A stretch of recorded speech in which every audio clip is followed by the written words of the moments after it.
Hi, Vonn. Good to see you today. Hi Shay, how have you been? Been going good, thank you. Had a busy week last week, actually, after Mm-hmm. our conversation, which I really loved with having Sovereign on. Um, Great. yeah, that was really good. This conversation we're going to have today, I think, is going to be enlightening. Well, I do hope it is enlightening. So, as always, synchronicity. I had a discussion with my nephew, not a few days ago or last week, whatever. I've got no idea of time anymore. um, about things that have come up for him to do with his parentage and how things are coming up that made him look at both ancestry. And he was asking some questions about things that he didn't know that I could fill in, of course, on his father's side, and then he was looking at his mother's, and then we talked about this ancestral, um, not so much the trauma, but the fact that the way that I see it, okay, is that we come in with our own individual um, script, I guess, for the purpose of expansion as souls. So we have our own challenges to meet, yeah, that are not there to punish us, but to expand us. At the same time, we come through a lineage. We come through two lineages by both parents, and the parents have had their own challenges. So whatever the parents did not complete, so any challenges or soul intentions that they didn't complete, is then passed forward in the lineage to their children. And I've seen that so clearly over the years I've worked with people. And I've seen it in my own life. And so once I became aware of that, what I did was I kept looking at my children as a sign of the things that I still needed to do some work on. So if I saw my children repeating things that were perhaps a challenge for me that I had not overcome, that I had not been able to alchemize and integrate, then rather than pointing the finger and saying, stop doing that, I would go and do my inner work and look at how I could then transform that. And I would be able to see when I had transformed it, when my children were no longer showing that up. So, when they were not um, in that same space anymore, then all of a sudden they would let it go. And it's such an incredible thing. So when I read your post, and I found it so heartwarming of your experience with these young men last week, I thought, oh Shay, let's dive in and let's look at this ancestral trauma and how it's actually showing up in people and how we can then start to clear it. So I'd really like to hear all about your experience during that wonderful presentation. Thanks, Yvonne. Yeah, I think this is a great topic, and I highly recommend people to stay through to the end because there's going to be some really great suggestions, I'm sure, from Yvonne on ways that we can not just discuss our ancestral trauma, but how we can really clear it and heal it and work through it for, having more capacity for the next generation of children and humans coming through to be able to have more resilience and more awareness and have the potential to have a new perspective on the way that we live our lives. And so last week, just to give a bit of background and context, I was at a local school giving multiple presentations to groups of around 50 young men aged around 16 and 17 years, getting ready to leave high school and go and embark on the next chapter or phase of their life, whether they further their education or get a career or, go and travel, whatever they choose. Ultimately, they're all in this period of transition and change. And the presentation is based on the film Liberated, which I feature in, which is available on Netflix. And really, part of the message that I am intending to convey to these young men in, looking at this film from a critical perspective, and then really highlighting some significant key foundational transitional periods in young men's life, which is going from a boy to a man, and just highlighting the distinguishing differences in not just the physical changes and from a boy and a man, but also the psychological shifts that occur from the mentality of a young boy versus the mentality of a man. And this, I feel, is a really key part in human evolution throughout time and through many cultures, to really have a clear marking point and transitional period, or a rites of passage, let's say, where these boys will go through a journey to become a man. And so ultimately what I was doing in the presentation was just opening up discussion like we're doing today around the passing down of this, ancestral trauma that we're exploring and understanding.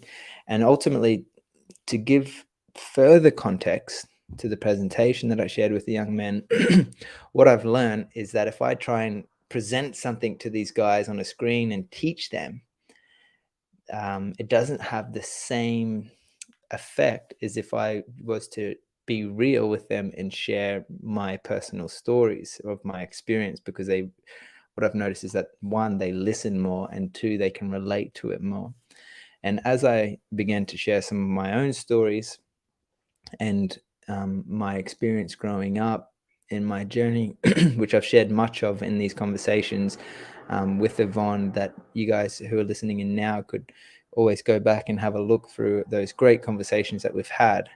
But ultimately, recognizing the role that the father, also the mother, but in this case for young men, the role that the father has to play in the raising of healthy and happy young men, particularly helping them transition from boyhood to manhood. And so the post Yvonne was mentioning was when I asked all the students, how many of you feel you have a close relationship with your fathers, that you can share your emotions and share what's going on for you in the world. And there was only one student who put their hand up in a class of 50. Now, I gave this presentation twice and pretty much the same result. And only one, and I was, a little bit taken back by it all. And I asked them then, so why do you think that is? And one student who didn't raise his hand, he basically said that he feels men have a hard time to share their emotions for a start, because they're afraid that they're going to be judged. And I thought that was a really great answer. He pretty much hit the nail on the head. And so I began to share the presentation a little bit further. And then later on, I asked them all, how many of you would love to actually have a relationship with your father? And that's when the whole room exploded and they all put their hands up in the sky, including the teachers at the back. And so it really, when I look back through my life, when I was a young boy, there was a moment that really ultimately triggered my nervous system to contract and be in a state of, fight or flight, and holding on to, which I speak to in the presentation with the young men. It was when I was 13 years old. And at that point, as a young boy, I don't really quite have the psychological maturity or the intellectual understanding of, how human beings function or work. So it's quite evident I'm very immature. I don't even have the intelligence of my own emotions, really. And I remember the moment when I witnessed my own father with another woman, and I was kind of really upset. I took it so personally. I was very upset. I was crying my eyes out. I was just bawling. I didn't want it to believe it to be true. And I remember when I asked him about it, I had finally built the confidence to approach him and ask him the question, like, is this really happening? I'm a young boy. I asked my dad, and he told me to keep it to myself and don't tell anyone. And I remember it was very much unconsciously, but it was also conscious, because I was like, my dad is my hero. I love him and I look up to him, and I care so much about him that I will do what he tells me to do, even at my own detriment. And so I remember at that point, I literally had swallowed all of my emotions, all of the sad and the anger and the upset. Not only had I swallowed all of my emotions, but I literally like gripped onto them so tight and held them in my body, because I didn't want to let them out and express them and tell others, because I was afraid that my dad's not going to love me anymore. He might kick me out of the house. He might not, he's the one, he's my primary support in this period of my life. There's no way I'm going to go against what he tells me to do.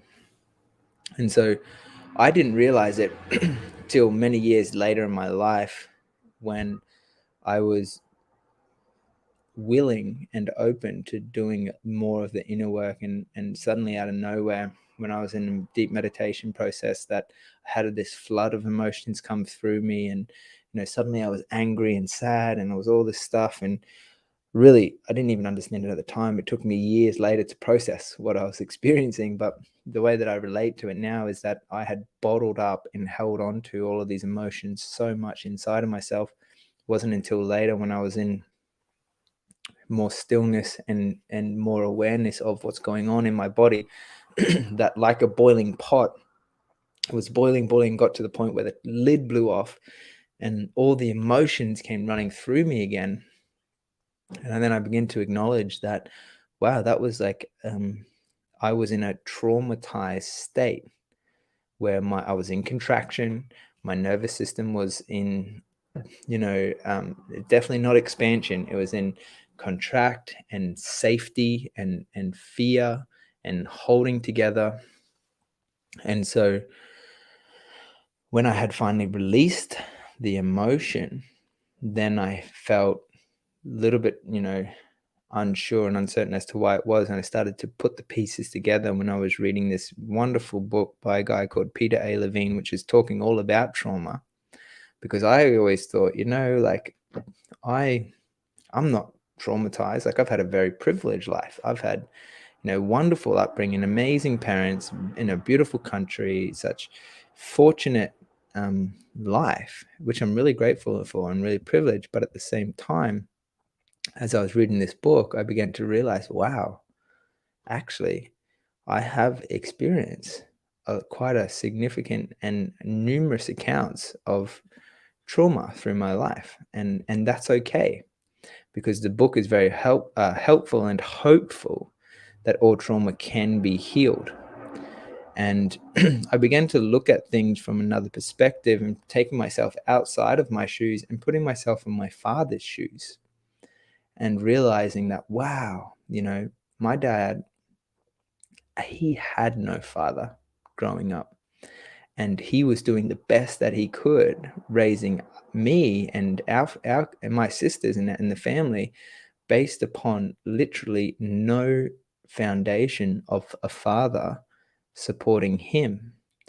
And so, although he done, at times there was moments where I felt like I could have had some more emotional support, or I could have had more connected upbringing.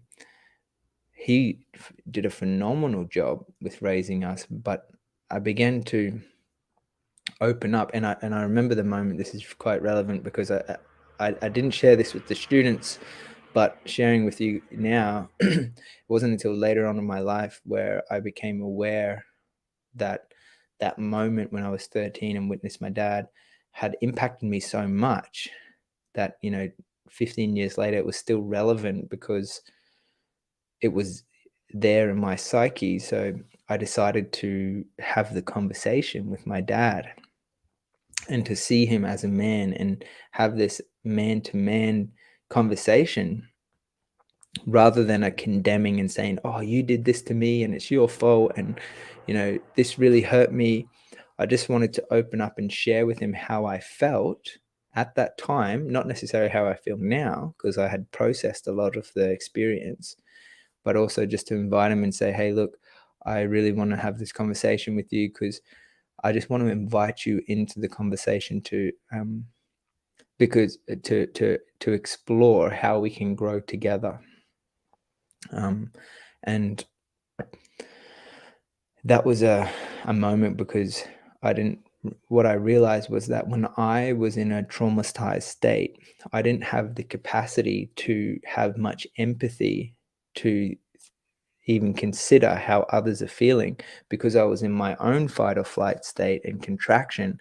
I was so concerned about my own safety and my own well-being and my own security that often I couldn't empathize with others, because I'm too concerned about my own survival. And so that's one of the very fundamental limits that I experienced being in a traumatized state, and the relevance of clearing it, because what's on the other side of the veil is so much liberation and freedom. But when I began the conversation with my dad, I didn't realize that he was very much still in a traumatized state. So it was huge. And what happened was, a huge emotional release in the conversation. And I had found myself having to be the adult in the situation and create the space to just hold him in that vulnerable, raw, emotional, releasing state, and express that, I still loved him and I still cared for him, but this is what I felt at that time.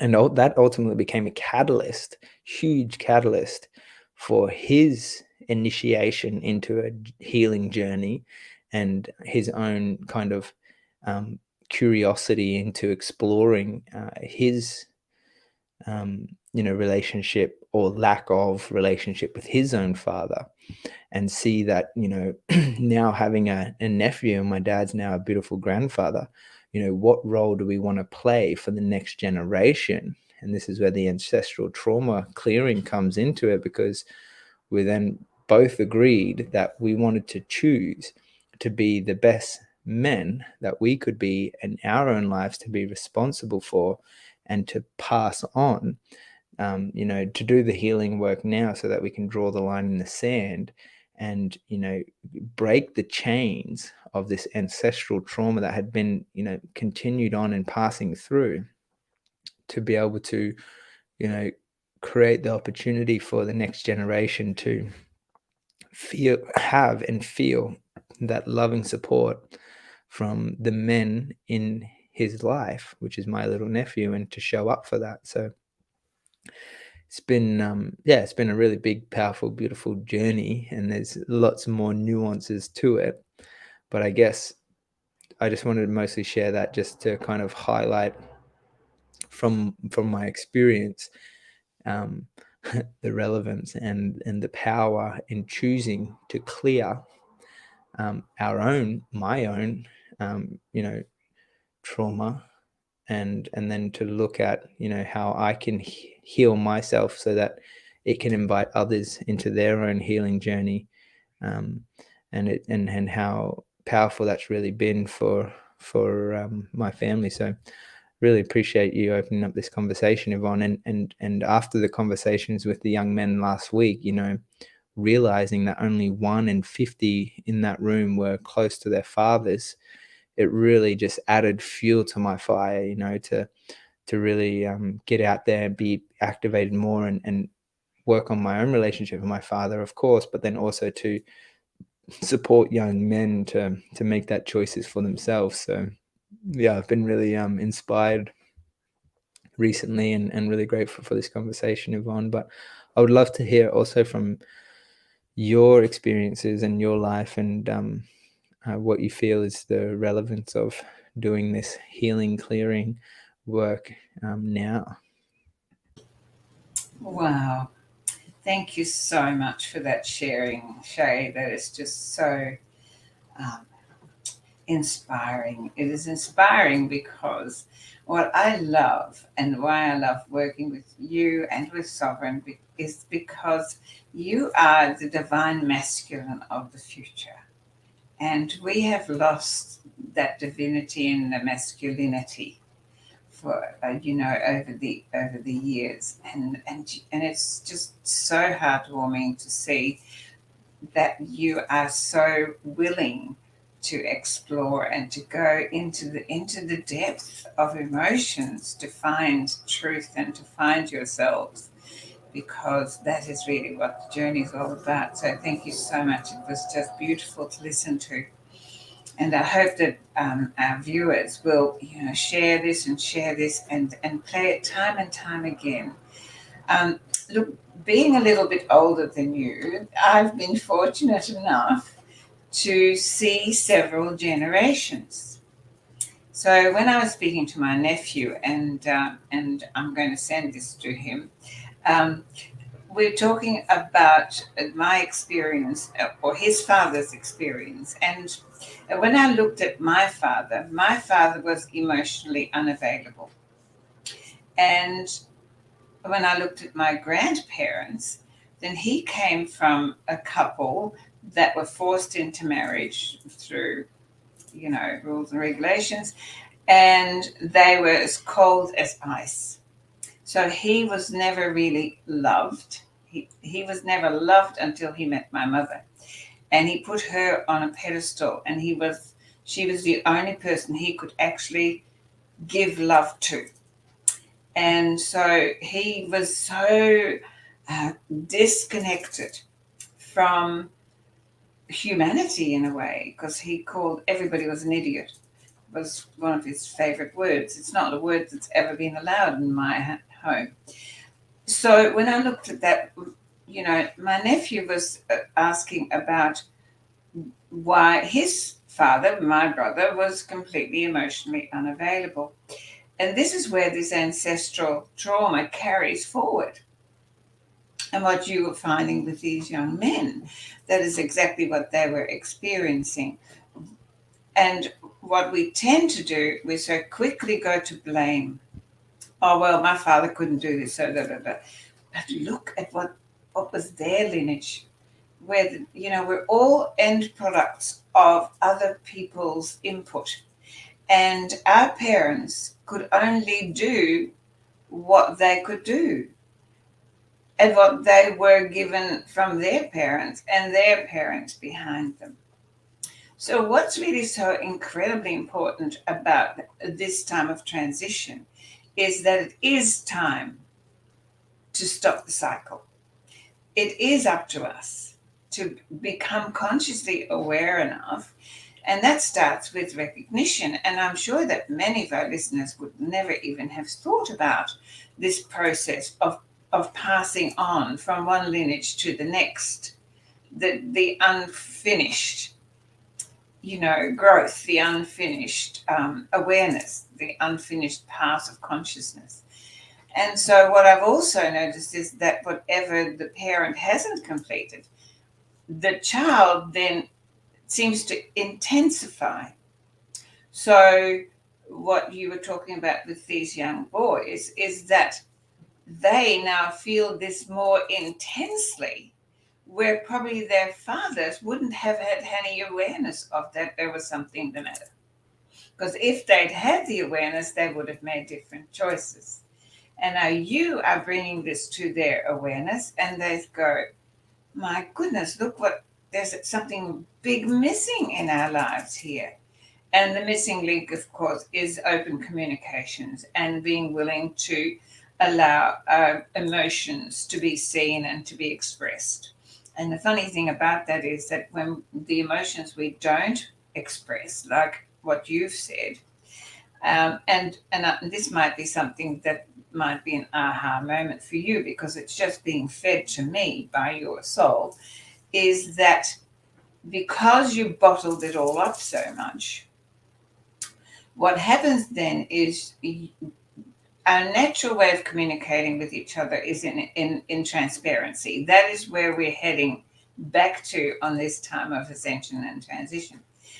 And because that isn't happening to you, your innate was crying out to be noticed.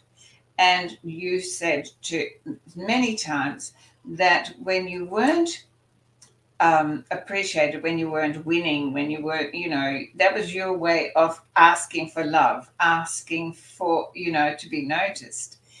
And what just came through was that your injuries were as a result of this swallowing your emotions. When we stuff our emotions, they eventually have to come out somehow, and they come out in dis-ease. One of the most important things for us to recognize and now to participate in is to have not so much a clear physical being, but to have a clear emotional body. We need to go within and we need to look at, where do we feel unheard? Where do we feel unloved? Where do we feel unrecognized? Where do we feel unappreciated? And then we need to turn around and we need to give that to ourselves to start with. Because when we do that, that's a whole other story, but that is where the healing begins. And I don't want to be distracted off the path. So I'm going to go back again to this ancestral journey that we all have to traverse in some manner. So what I found that for me, because we're sharing our stories. So I had this very stern Dutch, emotionally unavailable father who hated people. And being a freedom fighter, in the resistance during the Second World War, didn't improve his, idea of humanity. And on the other hand, I had this incredibly open-hearted, magnificently loving, caring mother. So I had both extremes as parents. And what occurred was that I, thank heavens, followed my mother as far as the opening up my heart and loving people. And even though she lost 99% of her family through, the Holocaust, she never stopped loving people. And she never stopped having an open heart. On the other hand, my father was the opposite. He was as closed as you could possibly get. And as a result, my brother became like my father, and thank heavens he's no longer in the physical realm, because he would absolutely not like me saying that. And I have followed my mother as in the emotional way. Okay, there are many wonderful gifts my father gave me. But emotionally, I followed her and continued that path. But now my nephew, is on that masculine side, has realized that he has completely shut off. And that is now causing him, and he's in his 40s, not to be able to have healthy relationships, either with friends or with significant others, because he has never learned to be emotionally available. And this is what we're now looking at, and this is what you and I want to reveal to people to look at. I'd like everyone to have a look at your parentage, and then your grandparents, and see how far back you can go and find out, what was their history? How did they communicate? How did they relate with each other? How much hugging was there in the family? How much loving was there in the family? And most of all, how much listening was there in the family? We want to be heard. And it's not so many generations ago where it was children ought to be seen and not heard, right? So all these children that grew up, zipped lips, emotionally unavailable, incapable of having any sense of awareness of how to reveal how they felt. We went up here and only ever talked about what we thought. We became intellectual monsters without a heart. Well, that's a bit harsh. Well, that's what I'm being told. But that's what we really became. We became so disconnected from the one part of us that is the most true part of us. That is our magnificent human kindness. And that's what we're coming back to. So these young boys, how fortunate were they to have you reveal yourself and to show that ultimately, when you just shared with us that you gave your father an opportunity to open himself up, because I am sure that from the day that you imploded, he carried guilt until the day that you spoke to him. Because we are energetic sensitives, he would have known, he would have felt you, but he couldn't bring himself to bring it up. You couldn't bring yourself to bring it up. So for all these years, it stewed inside of both of you. And I believe a lot of your injuries were a result of looking to be seen, looking to be taken care of. We cause ourselves to injure or to be ill because what does it draw from others? It draws attention from others. It draws caring and loving from others. Why do we have to get sick or break a leg to get that? Why can't we just have that out freely? 100%. I totally agree. Absolutely. And if you had told me this, 10 years ago, I would have thought you were mad. Oh, I am that too.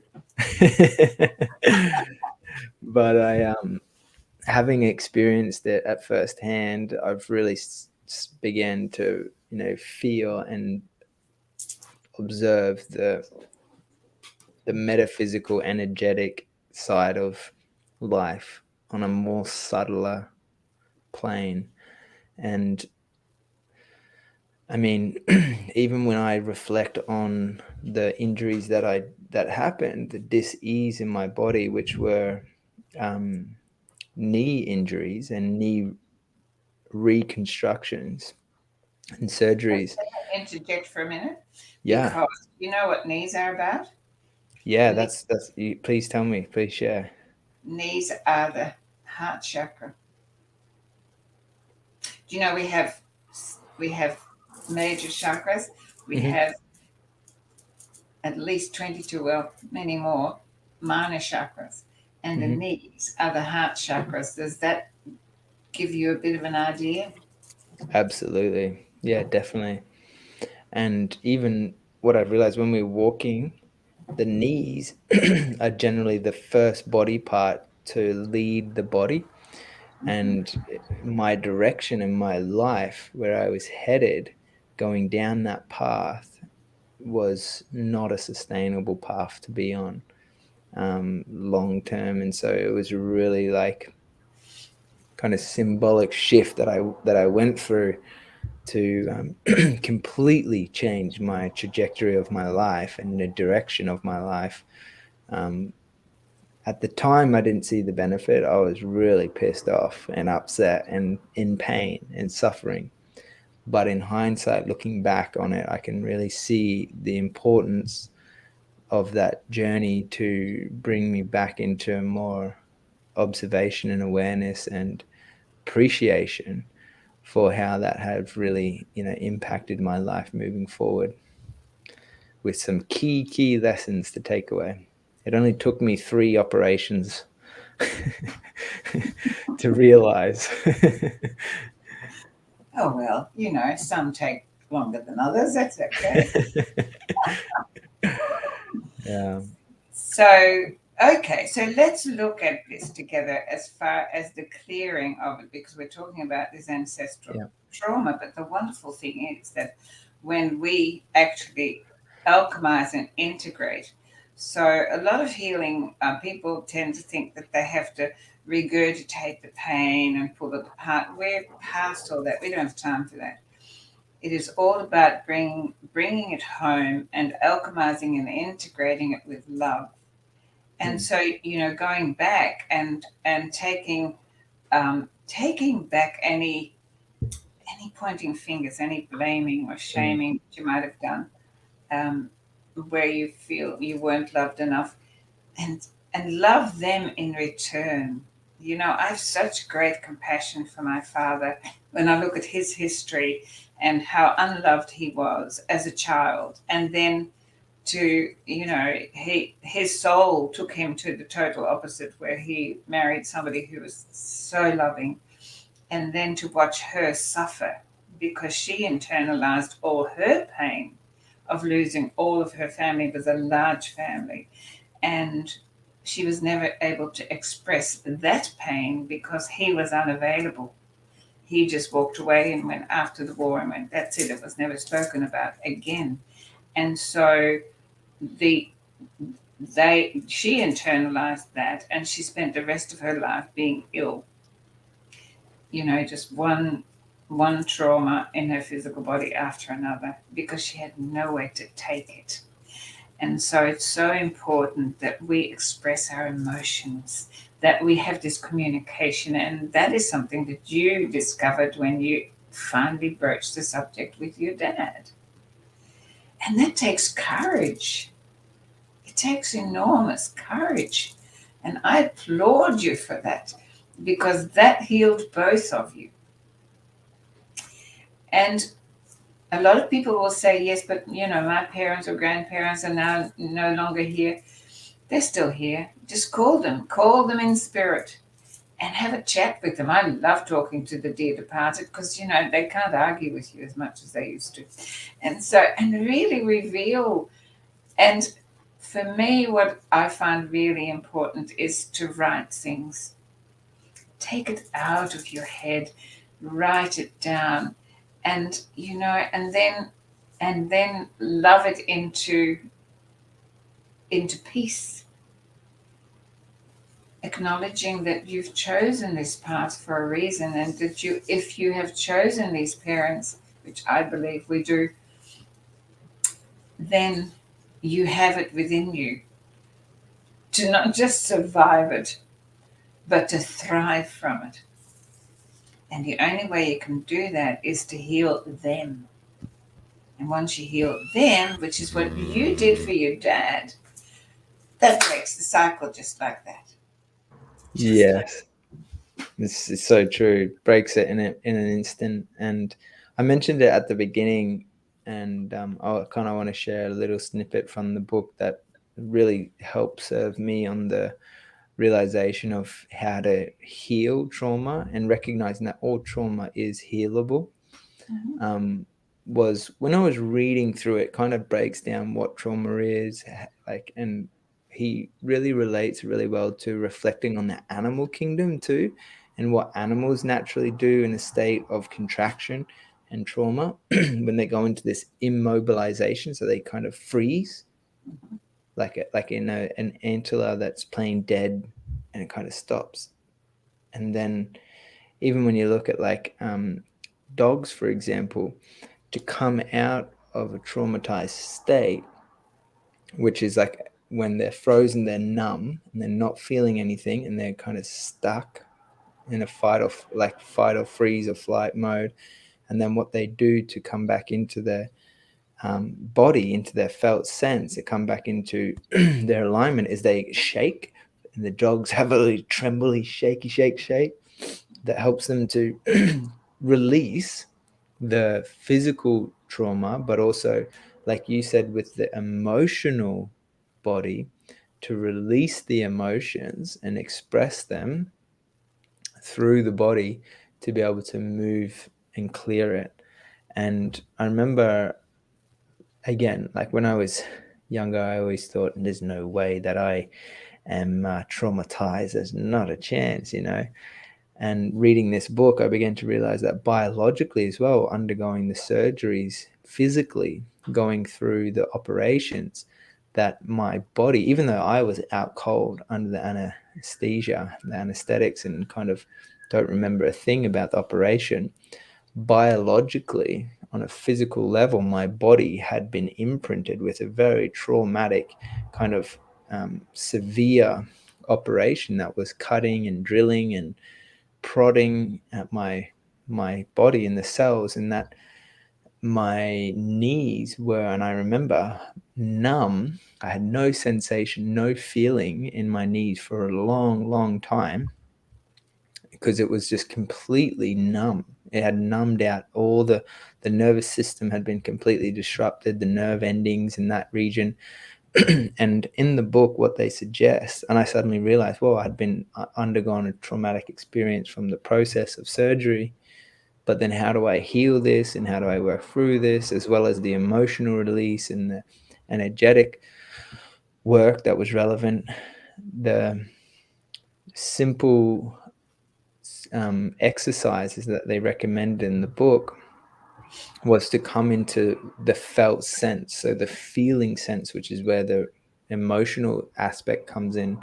But a simple practice that he suggested to go and do was to, whenever you have a shower, for example, stand under the head of the shower and just really feel where the water is hitting, your body, your head, and then slowly do it through all areas of your body and really tune into feeling the patter of water. And I had to do it through my legs and on my knees and all over my body to practice it, to really practice tuning in my subtle awareness on the areas that I would normally avoid and ignore and suppress. And that's where the emotions that I didn't want to, deal with, or that I was holding on to, began to kind of arise, because now I'm starting to look at areas of my body and feel into these spaces that had been numbed and that had been traumatized and that I didn't want to look at because I was protecting myself, but not realizing that in the protection mode, I was actually suppressing myself. And so it wasn't going to necessarily serve me longer term. And that process was really beneficial because it was very kind of tangible and easy to relate to and to put into place in practice. But I feel in the clearing of it as well, the dynamic of empathy, as you had really spoken to really beautifully and elegantly, of having compassion for other humans and seeing that, seeing, instead of being resentful and bitter at my father, recognizing that, wow, he never, had his own father. And to see it from his perspective, that we are both just a child to someone, and then we have the choice to either stay, in this immature boy-like state, childlike state, or, transcend that and choose to be embodied as a man and do the healing work, and then offer, our vulnerable stories for others to reflect on their own journey, and to, just inquire within themselves how they have felt through their lives or not felt.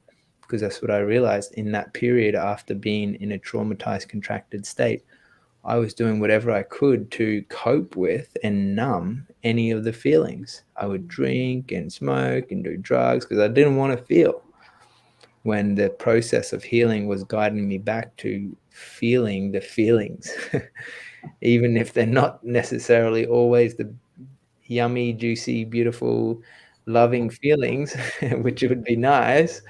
But, going to the depth as well and feeling all of the raw emotions of anger and sadness and grief and shame, and then really expressing it and releasing it and, transcending it ultimately. Emotions are the language between the inner and the outer. So, I used to ask the question of my soul, well, what's the point of incarnating into this physicality, because you haven't got our five senses. And then, I was really pointed to, to these wonderful vortices that we call chakras, which are the gateways between the inner and the outer. So our emotions create the vibrational frequency that then is felt, or expands or contracts the soul. It's a beautiful system, and when we block it, we cannot possibly do well. We have to learn that this is an amazing organism of creation that we've got to give freedom to. And our emotions are so special. And the problem is that many people either completely block them or they collapse into them, right? And both are equally damaging. When we feel our emotions, and we just collapse. An emotion is there to give you a message, to again bring you closer to know thyself. And it is such a beautiful journey. There's a little sort of extra that I want to throw in here, and that is that we've never really looked at the role of the opposite sexed parent. So you've been talking all about, boys becoming men from the leadership of the father figure. But I believe that women make men. And that it is really important to recognize that there is an opposite sexed parentage that needs to be healthy.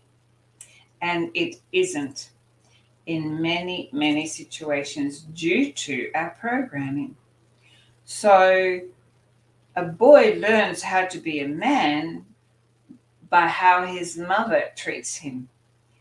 I'm always saying, give the boy his stick. Make him feel that he is the man. Give him this feeling of that he is strong, that he is important. But most importantly, listen to him. Encourage him to speak. Encourage him to show love.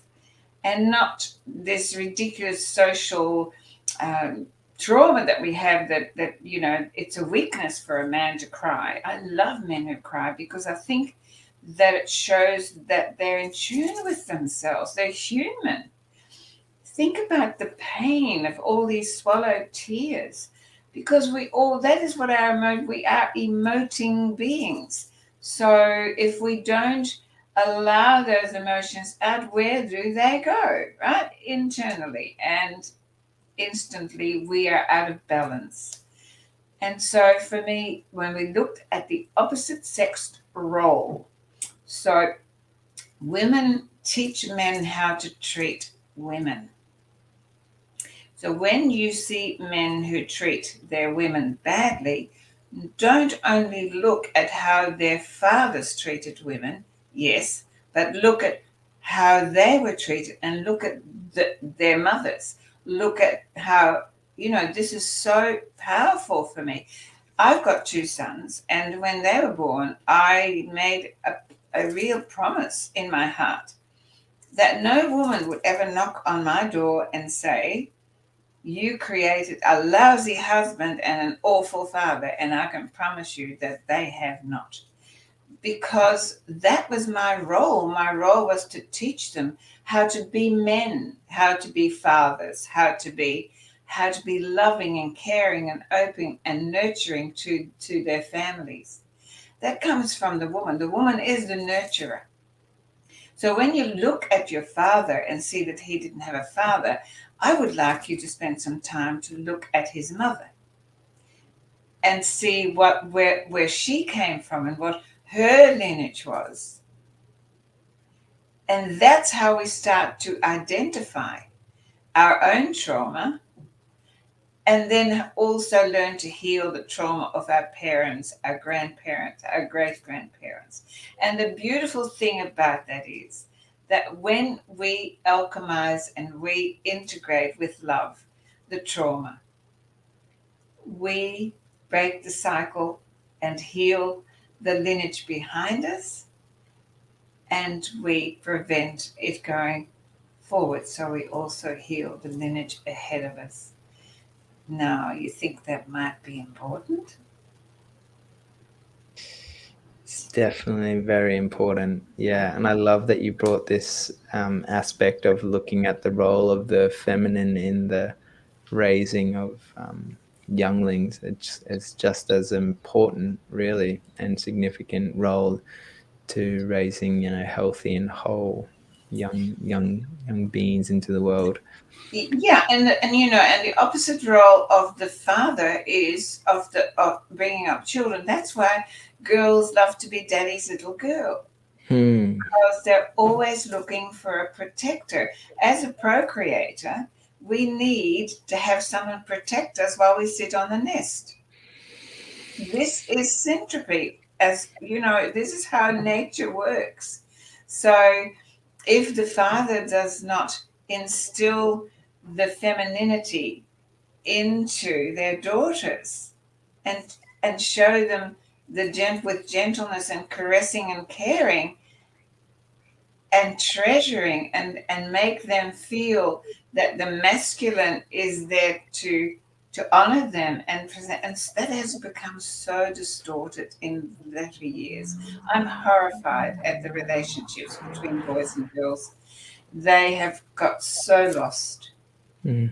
No, really. I love the days of courting. I think it is so important that women once more ask to be respected and honored, and that we respect and honor our men. We have to come home to that. Mm. We have to heal that. Wow, Shay, I don't know, but I feel very emotional about this whole discussion. It's been so heart connected, so honest and open, Mm. and I'm so grateful to you for it. Yeah, thank you to Yvonne for, just creating this consistent opportunity for us to explore deeper into who we are and to why we're here, and to make the choice to be creators of our destiny, of our future, for our families and our friends and our communities. So thank you. Yeah, really. Well, just let's keep on doing the work. Definitely. I'm committed to that. Love you for being who you are, and keep shining your light. Thank you, Yvonne. See you soon. See you next time.